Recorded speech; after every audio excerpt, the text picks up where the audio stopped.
La course des tucs, tome 1. Roman adapté du film La course des tucs, écrit par Nicolas Aumet, lu par Hélène Bourgeois-Leclerc. Chapitre 1. Dring! Il était temps! C'est la fin des classes. Nous serons en congé pendant 2 longues semaines. Et l'hiver, c'est le meilleur moment pour être en vacances. Du moins, c'est ce qu'on dit depuis toujours dans notre village. « Hey, François, tu viens? » Lui, c'est Pierre, mon meilleur copain depuis avant la maternelle. L'hiver dernier, Cléo, sa chienne, ou son autre meilleure amie, si tu préfères, est morte. Nous avons fait une guerre de neige épique dans un fort giga formidable, mon invention, bien sûr, mais nous n'avions pas prévu une telle fin. Pendant toutes ces vacances d'hiver-là, nous nous sommes disputés un fort de neige géant, à coups de bataille de balles de neige mémorables et plus encore.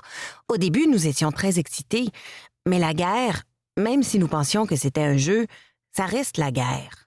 Au moment le plus intense de l'aventure, le fort s'est écroulé et Cléo s'est retrouvée ensevelie sous la neige. Pour mes amis et moi, ça a été la journée la plus triste de nos vies.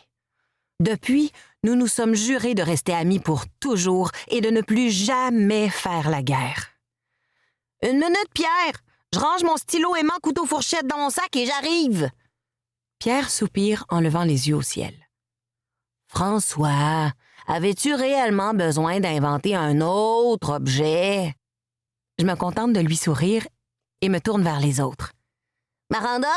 France? On se retrouve à la grange? » Ils me font signe que oui. En fait, nous allons tous nous retrouver dans quelques minutes à la grange. Pourquoi une grange? Si tu ne l'as jamais vue, tu ne peux pas comprendre. La grange du village est notre repère secret. Et je vais te faire une autre confidence. Il y a une trappe à l'intérieur qui mène dans mon repère personnel. Au fait, moi, c'est François, mais on me connaît mieux sous le nom de François les lunettes. Mes lunettes, impossible de ne pas les voir. Et pour en revenir à mon repère dans le repère, pas facile, hein? C'est là que je conçois des inventions de toutes sortes, comme ce stylo aimant couteau-fourchette. J'adore transformer un tas d'articles recyclés en roquettes de balles à neige ou en luges hyper sophistiquées, capables d'effectuer d'incroyables acrobaties. Si, c'est même cet engin que j'ai décidé de présenter cette année au concours d'ingéniosité. Quel concours? Oups! Tous les ans, pour célébrer le début des vacances d'hiver, mes amis et moi organisons un concours d'ingéniosité. Nous inscrivons le nom du gagnant sur un trophée que j'ai conçu moi-même il y a quelques années. Dans la grange, ceux qui le désirent présentent une invention fabriquée de toutes pièces avec des matériaux recyclés ou récupérés. Mais attention, ces créations 100% originales doivent en mettre plein la vue et bien sûr fonctionner. Le plus amusant, c'est que nous pouvons inventer ce que nous voulons. Et certains d'entre nous, comme moi, bien évidemment, travaillons sur nos ingénieuses inventions pendant des mois. Je sais d'ailleurs que Chabot, le plus grand de la bande et le garçon le plus fort du village, va présenter un solo de batterie sans baguette. J'ai bien hâte de voir ça. Depuis qu'il a vu une vidéo de John Bonham sur YouTube, il s'est juré de devenir le meilleur batteur du monde et de partir en tournée internationale avec un groupe de rock. Mais comment va-t-il s'y prendre sans l'aide de baguette pour frapper les cymbales ou la grosse caisse fabriquée à partir d'une vieille poubelle en métal? Et je gage que Lucie, la plus jeune de la bande, qui se transforme parfois en bâton de dynamite tellement elle déplace de l'air, fera une démonstration de karaté. La dernière fois, elle a brisé 3 planches de bois avec sa tête. Mais attention, en fait, elle avait inventé un casque muni d'un puissant ressort ultra rapide. Et bang! Les 3 planches avaient cédé d'un coup sec. Cette fois-là, je l'avoue, j'avais été moi-même très impressionnée. Mais c'est moi qui ai quand même gagné le concours d'ingéniosité.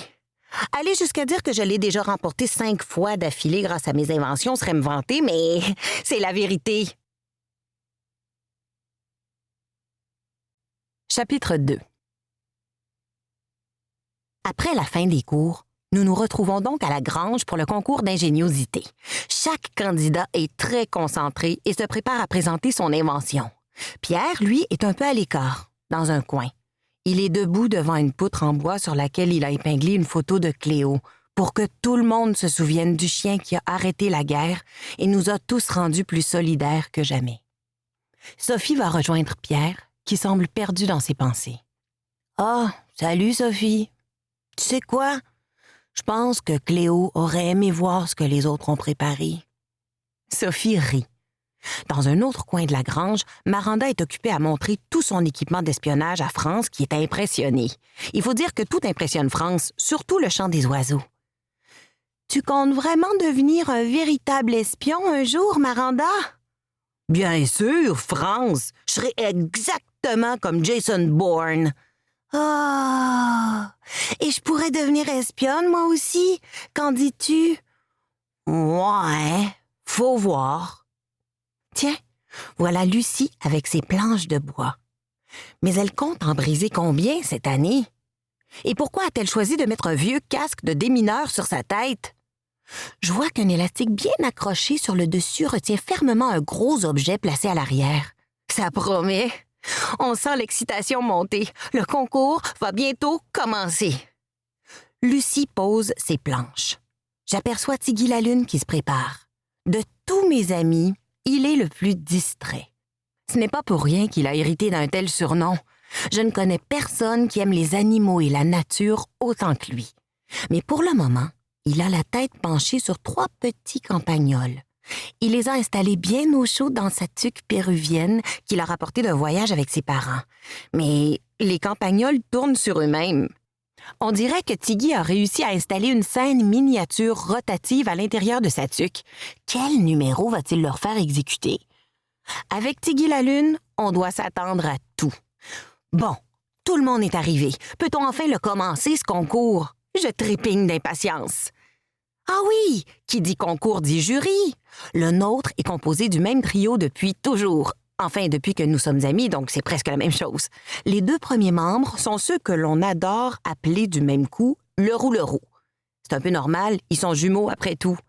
Le dernier membre du jury est Jacques, qui s'assoit toujours entre les jumeaux afin d'éviter une chicane entre les frères. Mais nous savons que les Leroux s'aiment bien. Je dirais même qu'ils sont inséparables. Être jury, ce n'est pas une mince affaire et ils prennent tous leur rôle très au sérieux. Mais pour te dire la vérité, ce ne sont pas tous les membres de la bande des Tucs qui possèdent de véritables talents d'ingénieurs et chaque fois, plusieurs engins et créations tombent en morceaux pendant les présentations. Le plus souvent, il ne reste qu'une seule invention qui fonctionne encore à la fin du concours. Tu devines laquelle? Au moment où le jury prend place sur les bottes de foin, la porte de la grange s'ouvre violemment. 2 silhouettes, que la lumière du jour rend impossible à distinguer, s'avancent, tirant ce qui semble être un char d'assaut miniature.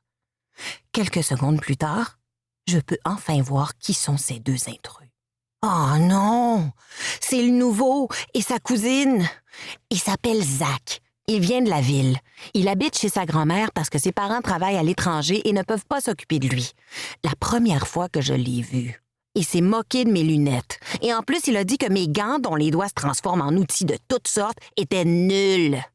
Il se prend pour un génie. Moi, je le trouve juste prétentieux et insolent. Sa cousine semble plus gentille. Elle s'appelle Charlie. Elle est un peu plus vieille que Zach et moi. Mais, attends un peu. C'est une luge qu'il tire. Zach remarque mon air étonné. Il me lance un sourire narquois. Il a sûrement entendu parler de notre concours d'ingéniosité au village, mais quand même... Arriver ainsi avec une telle invention, exactement la même que moi, il faut avoir du culot. Je suis convaincue qu'il a eu vent du bolide que je préparais et il a décidé de défier mon... Nous espérons que vous avez apprécié cet aperçu. Pour continuer à écouter ce livre audio sur Google Play Livres, utilisez le lien dans la description de la vidéo.